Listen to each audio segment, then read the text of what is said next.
Hemos descubierto una instalación soviética secreta en la Antártida que no debería existir. Esconde algo sumamente aterrador en el interior. Esta es la historia. Recuerdo que debajo de la implacable extensión del hielo antártico estaba enterrada una reliquia de las actividades científicas clandestinas más grandes de la Guerra Fría. La pregunta era, ¿qué actividades hacían aquí? La verdad es que no sabía, y no estaba seguro si quería averiguarlo. Había estado trabajando como contratista privado después de mi servicio, y luego recibí una llamada de uno de mis contratistas anteriores sobre un antiguo de trabajo del gobierno. Al principio dudé en considerarlo, considerando que estaba en la Antártida y había algún tipo de antigua instalación soviética, pero las cifras del contrato fueron lo suficiente para que yo lo considerara. Y así lo firmé con al menos 5 NDAs de mi trabajo, los cuales eran contratos de confidencialidad. Aunque el trabajo era simple y fácil con el equipo protegido de intrépidos científicos que se dirigían a las profundidades de este enigma subterráneo nuestro. Entonces, el viaje comenzó en la ciudad portuaria de Marin, Rusia, donde un robusto rompehielos de Rosalka nos esperaba con la tripulación de un grupo experimentado de veteranos polares, los cuales nos recibió con nudos estoicos y manos curtidas. Sus ojos sin duda reflejaban la dureza del entorno que llamaban hogar, mientras el rompehielos cortaba la extensión helada al horizonte antártico. Se desplegaba ante nosotros un desierto pristino de silencio helado. La instalación era llamada el Proyecto POAR. Estaba ubicada en una región remota e inexplorada del continente antártico. Cuando nos acercamos al sitio, un silencio inquietante flotaba en el aire, roto solo por los aullidos y el crujido de nuestras raquetas de nieve.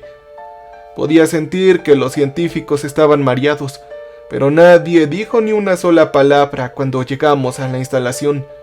Me sorprendió un poco que no fuera algo obvio, pero no había nada que pudiera ver. El equipo había comenzado a abrir una de las muchas bolsas pesadas que habían traído. «Ahora, saquen su equipo de protección personal», dijo un científico entregándome mis gafas infrarrojas, a lo cual yo pregunté desconcertado, ¿por qué estábamos usando esto? «Ponte esto, o de lo contrario no podrás encontrar el camino».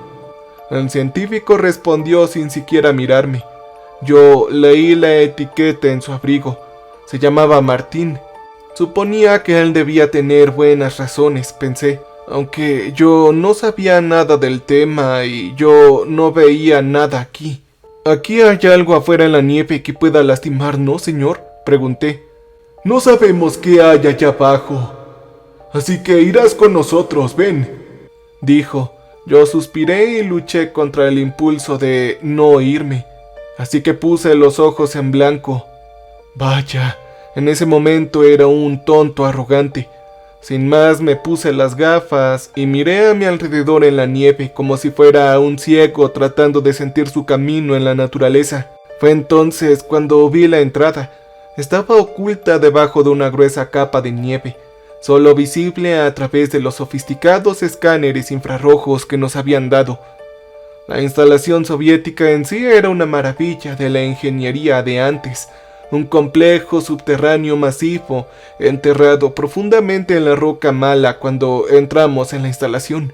En ese momento supimos que el aire estaba denso con el olor a metal y a tierra húmeda. Las paredes estaban revestidas con una serie de instrumentos científicos e intrincada maquinaria, todos con la insignia descolorida de la hoz y el martillo soviético. «Oigan, si esta cosa es tan antigua y es una base, entonces ¿por qué queremos asumir que podría ser peligrosa si es tan vieja?», Aarón, otro joven científico, preguntó. «Podría haber sido infiltrada en algún momento, o tal vez alguien más la encontró antes que nosotros. No puedes esperar a que la base secreta permanezca así para siempre, ¿cierto?», dijo. Yo intento razonar, pero lo dudo mucho. «La verdad es que yo no lo creo», murmuró el joven. Yo no lo cuestioné, Lo último que necesitaba era tener una discusión estúpida con el jefe del equipo que estaba protegiendo. Ahora estábamos caminando por una larga escalera plana curva de metal. Estaba oscura, pero nuestras linternas nos ayudaban a iluminar el camino cuando estábamos al final de las escaleras, después de quizás más de 5 minutos. Ahí fue cuando Martín vio un disyuntor e inmediatamente lo levantó, dando vida a toda la instalación frente a nosotros. Sentí que el suelo vibraba cuando las luces parpadearon y escuchamos sonidos extraños desde la distancia, como si hubiéramos encendido un par de motores diferentes. Aunque esto no parecía nada fuera de lo común, habían algunos paneles de control, varios gabinetes y cajas apiladas, con polvo acumulado en la parte superior. Curiosamente, no había olor de ningún tipo, al menos ninguno que pudiera identificar. Los científicos comenzaron a instalar sus equipos y a encender sus computadoras. Fue ahí que vi una gran puerta de metal en el otro extremo de la habitación en la que estábamos. Mark me sorprendió mirándola. «Vaya, amigo, ahí es donde se supone que están las cosas buenas», dijo. No me gustó su sonrisa, me hizo sentir ignorado. Me hizo sentir ignorante y quizás un poco asustado. ¿Qué bien podría haber detrás de una puerta de metal por la que un equipo de científicos había bajado en absoluto secreto? Seguramente nada bueno. Con seguridad, esta es una cosa diferente a la que leer en los libros de texto de historia sobre lo que somos capaces de hacer, y verlo en persona es escalofriante. «Oigan, ¿cómo encontraron esta instalación?», pregunté.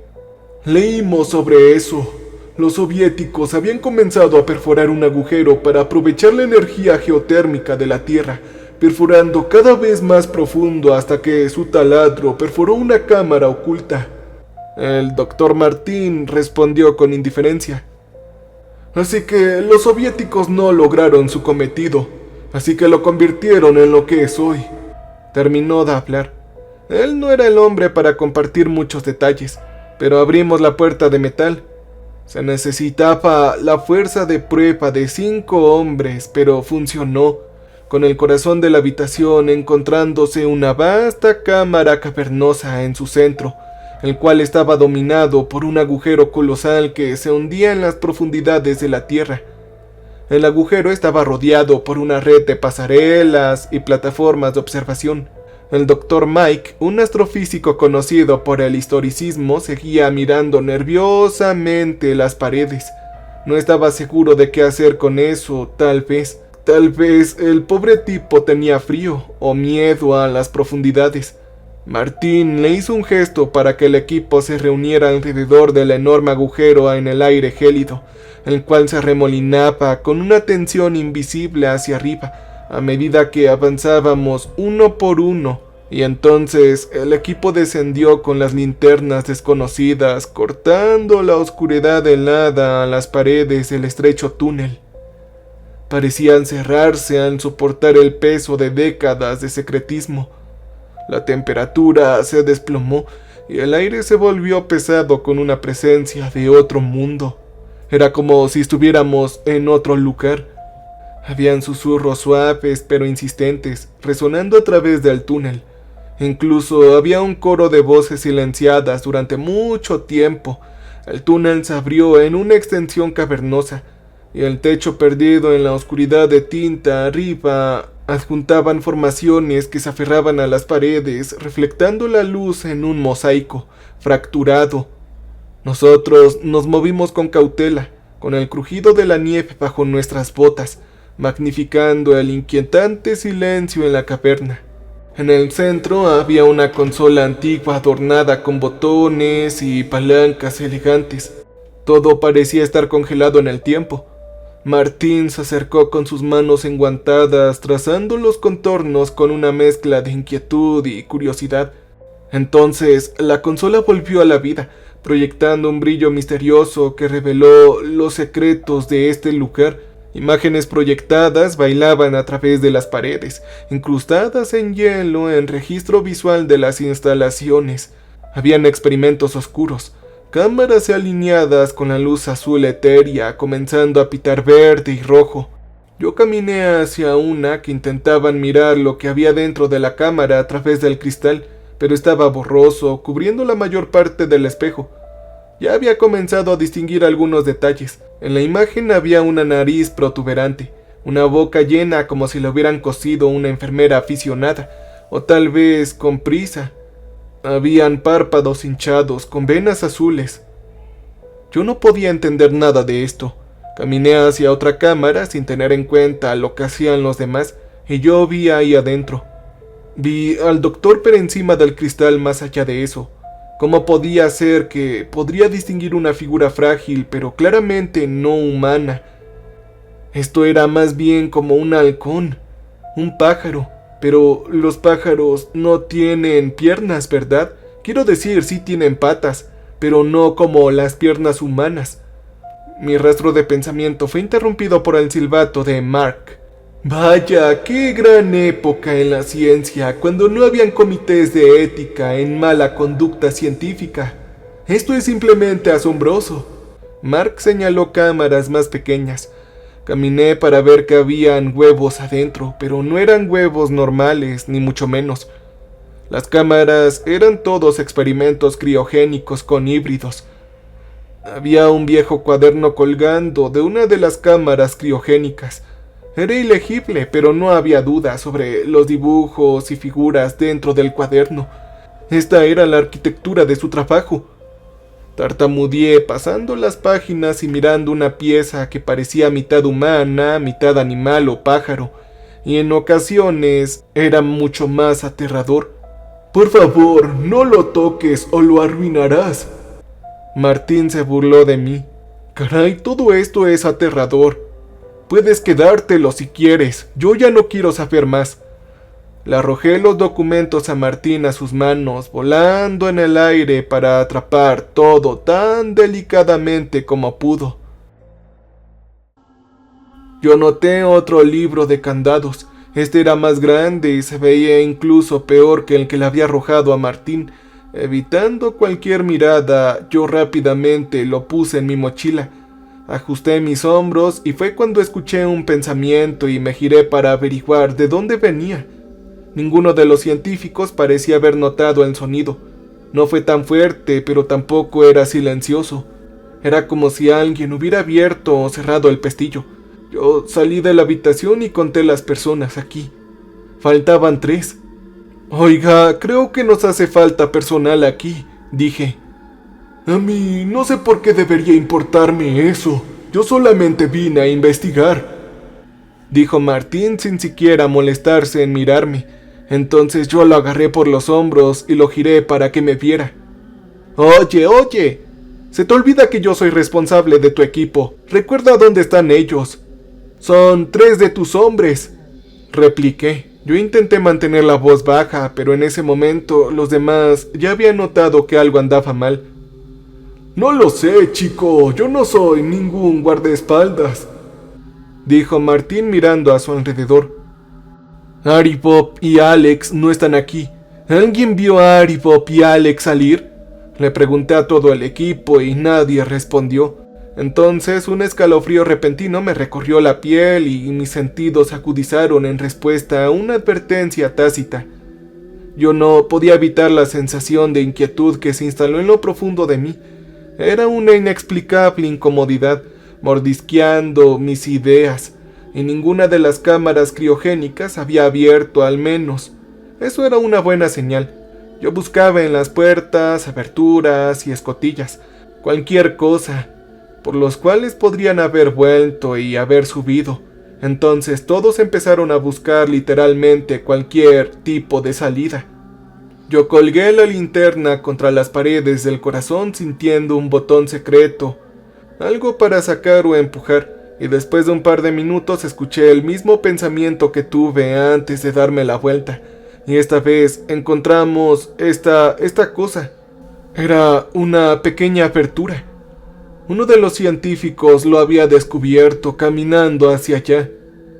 Yo necesitaba protegerlo y le dije que se alejara. Le ordené al chico y caminé hacia esa pequeña abertura. Parecía ser un respiradero, pero lo suficientemente grande para que una persona se agachara cómodamente sobre sus rodillas y gateara.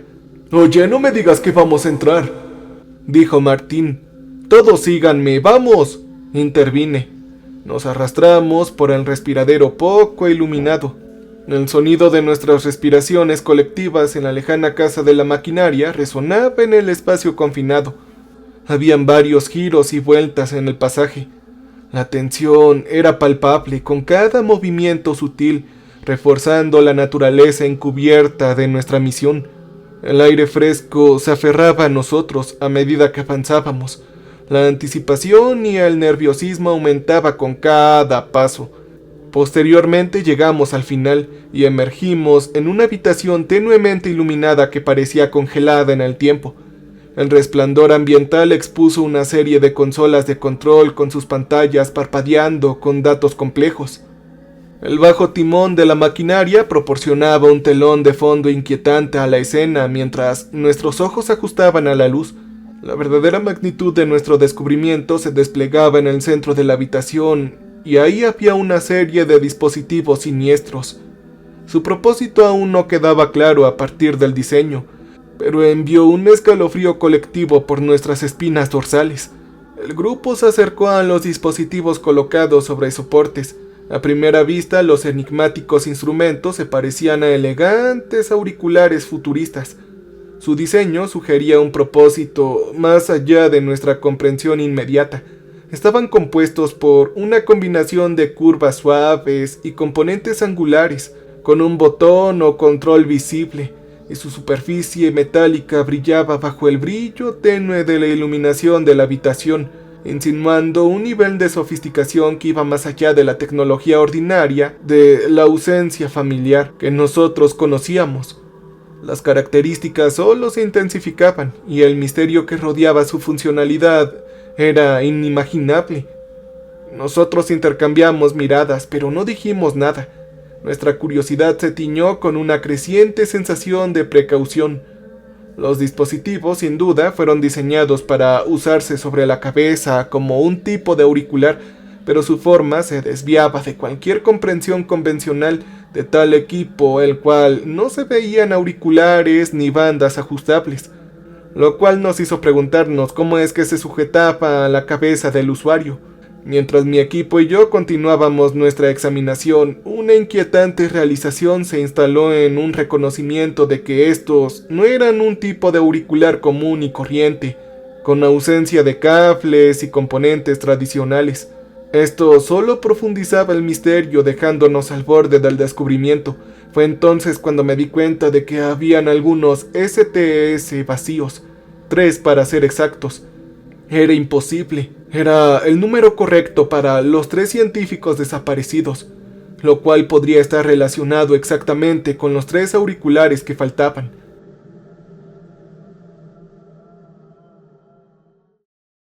De pronto, un sonido distante hizo eco a través de la caverna. Fue un sonido rítmico que resonó con una familiaridad inquietante. Yo cerré los ojos y me agaché, indicando a todos los demás que lo hicieran. Lentamente seguí los pasos. Mi aliento estaba formando una niebla helada. Todos guardaban silencio, con el pensamiento rítmico que se hacía cada vez más fuerte, reverberando en el aire de las sombras. Y entonces emergieron figuras y siluetas, junto con el ruido y abrigos andrajosos. Sus rostros estaban oscurecidos por la penumbra helada. El extraño dispositivo que habíamos encontrado estaba en cada una de sus cabezas, pero brillaba rojo. Era muy raro. Entonces yo me hice de presencia, diciéndoles una advertencia. Yo coloqué mi pistola apuntando a las figuras, las cuales se acercaban al equipo. Su aliento era visible en el aire gélido, formando una formación defensiva. Los otros soldados también estaban apuntando conmigo sus armas, siguiendo las figuras, ahora lo suficientemente cerca para que notara que sus ojos estaban desprovistos de vida. ¿Pero cómo podría hacer eso? «¡Alex! ¡Harry Pop!», grité. Yo dije sus nombres con la esperanza de que de alguna manera reconocieran sus propios nombres y respondieran, pero sabía que solo estaba desperdiciando mi aliento. Algo muy dentro de mí sabía que esto no era normal, esto no era humano, esto estaba mal, pero ninguna respuesta vino de las figuras. «Oigan, ¿qué están haciendo?», grité. Las palabras colgaban en el aire, estancada. Los científicos permanecían inmóviles. Era como si estuvieran en un trance, pero eso se interrumpió cuando giraron con precisión mecánica, cuando la atmósfera cambió de incertidumbre a peligro inmediato. El pánico atravesó el equipo, y yo dudé un momento lidiando con la comprensión de que estos no eran los científicos que se suponía que debíamos proteger. Eran diferentes, ahora eran inhumanos, y sin previo aviso, las tres figuras, junto con sus movimientos sincronizados, se lanzaron hacia nosotros con una sorprendente explosión de velocidad antinatural. Eran más rápidos de lo que deberían ser. El tiempo pareció ralentizarse mientras reaccionaba por puro instinto. Entonces, unos disparos resonaron a través de la cámara mientras yo apretaba el gatillo, con cada ronda apuntando en el aire con intención mortal. Los destellos de la boca del cañón iluminaron la determinación sombría grabado en mi rostro cuando los disparos encontraron sus marcas. Pero para mi incredulidad, la figura apenas se estremeció cuando les disparé. Fue como si las balas hubieran chocado con un campo de fuerza invisible, dejando a los tres científicos ilesos. Era como si las balas hubieran chocado con un campo de fuerza invisible, dejando a los científicos ilesos.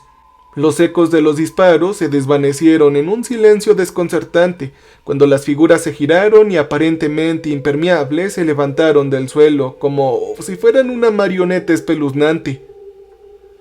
Un escalofrío recorrió mi columna. Di una mirada a mi equipo, el cual revelaba expresiones reflejadas de incredulidad y pánico creciente. La inquietante realidad se hundió. Nos estábamos enfrentando a algo más allá de nuestra comprensión, una fuerza que desafiaba las leyes de la naturaleza. Las figuras, una vez humanas, ahora se movían con una resistencia inquietante que rayaba en lo sobrenatural. «¡Alex! Tienes que seguir mis órdenes», Martín gritó, pero no hizo la diferencia. Era como si ni siquiera pudieran escuchar algo de lo que decíamos, casi como si algo más los estuviera controlando. «¡Hay que salir de aquí ahora!», grité a todo pulmón. Escuché pasos arrastrándose detrás de mí, pero no me di la vuelta, todavía no. Seguí disparando al igual que los otros con sus armas, en los frágiles intentos de frenar a las figuras que venían hacia nosotros con una intención aterradora. Las figuras se detuvieron momentáneamente y vacilaron antes de reanudar la persecución implacable. El pánico recorrió el equipo mientras nos retirábamos cautelosamente. La realidad de nuestra impotencia hundiéndonos en la instalación abandonada era alta. Un testigo silencioso de experimentos olvidados ahora resonaba con los sonidos desconcertantes de nuestra lucha contra la fuerza inexplicable que controlaba a los científicos. «¡Hay que retroceder!», grité con la urgencia en mi voz, haciendo eco a través de los corredores sin vida. Así que volvimos sobre nuestros pasos, a los únicos caminos familiares, ahora transformados en un laberinto de horror. La persecución de las figuras intensificó su avance implacable, revelando el eco inquietante que nos rodeaba. La instalación entonces se convirtió en un campo de batalla de desesperación. Corrimos a través de las cámaras en descomposición, junto con los restos destartalados de experimentos olvidados soviéticos que servían como obstáculos en nuestra escapada desesperada. Con cada giro que hacíamos revelaba a las figuras, con sus movimientos mecánicos carentes de emoción. Mark disminuyó la velocidad y se quedó atrás del grupo, escaneando atentamente a su alrededor y buscó el libro de cerraduras que habíamos encontrado cerca de la criocápsula. Me di la vuelta y vi sus manos temblando mientras examinaba, tratando de sacar el libro de las cerraduras de la cámara, y al mismo tiempo tratando de abrir la cámara. «Oye, ¿estás loco? ¡Tenemos que salir!», grité. Para ese entonces las figuras ya nos habían alcanzado con sus movimientos frenéticos y antinaturales. Iván, otro científico del equipo, se apresuró a tomar lugar frente a Mark como si creara una distracción momentánea antes de que ambos volvieran a correr, pero para este punto ya estaban bastante atrás. Ya no podíamos dispararles a las criaturas porque correríamos el riesgo de que cualquiera de ellos recibiera la bala en su lugar. Pero las figuras eran inquebrantables. Su persecución tomó un giro siniestro cuando rápidamente dominaron a Iván. Su valiente intento de salvar a Mark terminó abruptamente en una lucha inútil. El aire resonó con los sonidos de una lucha amortiguada, junto con los gruñidos y el ruido del equipo y los inquietantes ecos de movimientos inhumanos. Mark era el siguiente, yo lo sabía, y odié no poder hacer nada al respecto. No podía regresar para ayudarlo, era demasiado tarde. «¡Saquen a todos ahora! ¡Yo me sacrificaré!», Mark dijo. En ese momento, Martín estaba guiando a todos mientras lo cubría el aire cargado de tensión cuando vi a Mark caído en el suelo, simplemente siguiendo a la figura que flotaba sobre él. Los movimientos de la figura no eran naturales, era una marioneta manipulada por hilos invisibles. Mark intentó girar y escapar, pero las otras dos figuras lo golpearon en el suelo frío. Le estaban rasguñando y quitándole la piel. Él habría muerto en ese mismo momento por la conmoción. Con un sonido horroroso resonando por el pasillo cuando una de las figuras se lanzó hacia él en un grito inhumano. Escuchamos fuertes jadeos y gritos de agonía resonando detrás de nosotros. «¡Malditas sean las cerraduras de estas instalaciones!», fue lo último que recuerdo haber escuchado antes de que saliéramos de las instalaciones. Y enfrente estaba el cuerpo sin vida de Martín desplomado en el suelo en un tirón de su propia sangre. Sus ojos, una vez llenos de arrogancia, ahora reflejaban la oscuridad y un error ineludible. El resto del equipo estaba inconsciente del espantoso espectáculo emergiendo en la noche, dejando atrás los restos de Martín mientras fallecía sin aliento y conmocionado. Salimos de las instalaciones al aire frío de la noche, golpeándonos como una ola de liberación. La puerta sellada detrás de nosotros cortaron los ecos inquietantes de las luchas internas. Nosotros nos quedamos ahí en la oscuridad iluminada por la luna, intercambiando miradas, haciendo toda la conversación, esperando un silencio intenso, agudizando nuestros oídos por cualquier señal de persecución de las figuras dentro de la instalación. Pero todo permaneció en absoluto silencio desde el principio. Era como si se hubieran tragado las hordas que dejamos atrás. Los únicos sonidos eran nuestras propias respiraciones entrecortadas y el aullido distante del viento trayendo consigo una sensación amenazante de lo desconocido. Finalmente llegamos a un consenso silencioso. Teníamos que irnos y nunca volver. Nunca deberíamos hablar de esto. Y sé que ningún número en un cheque cambiaría eso. Lentamente, con cautela, comenzamos a alejarnos de la instalación, adjunta a la oscuridad, la cual nos tragaba mientras nos retirábamos a la noche. Pasaron los días, luego las semanas, y los recuerdos de esa noche desgarradora permanecían en mi mente. No fue hasta 2 meses después que recordé el viejo libro que tenía en mi mochila.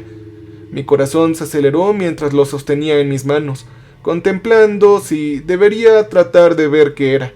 Tal vez todo era basura, pero había una posibilidad de que pudiera averiguar lo que estaban planeando. Así que yo me encontraba buscando consuelo en el tenue resplandor de la pantalla de mi computadora. El libro yacía frente a mí. Sus páginas estaban llenas de garabatos erráticos de los científicos que se atrevieron a jugar con fuerzas más allá de nuestra comprensión. La escritura era un tipo de danza caótica, un intrincado cifrado que estaba decidido a desentrañar, y no había forma de que pudiera preguntarle a alguien más sobre esto. El gobierno no tendría una respuesta para mí. Yo no podría ir y preguntar casualmente sobre qué podría hacer la escritura, lo cual sería incluso peor que el gobierno. Sin embargo, no iba a detenerme. Yo caminé con cuidado sin dejar rastro de mi búsqueda en el inframundo virtual mientras exploraba la red oscura. Yo usé inteligencia artificial y el libro que probablemente no se encontraba en ninguna biblioteca, mientras la cortina digital velaba con mis movimientos. El libro reveló lentamente sus oscuros secretos, Los científicos no solamente habían manipulado las amenazas de la mente, sino que también habían tejido un tapiz de horrores en forma de cámaras criogénicas, mitad híbridos y abominaciones retorcidas con instintos asesinos más allá del alcance de la ración, las cuales estaban almacenadas en esas cámaras. Eran una fusión impía esperando el momento perfecto para ser desatados sobre un mundo desprevenido. Y una de las razones por las que aún no habían usado los híbridos era que estaban tratando de perfeccionar su control mental con esos dispositivos, si es lo que eran esos auriculares. Yo leía el texto descifrado en mi pantalla y esto es lo que decía. Día 2553. El equipo ha demostrado que estas cosas están listas para usar en la Aurora.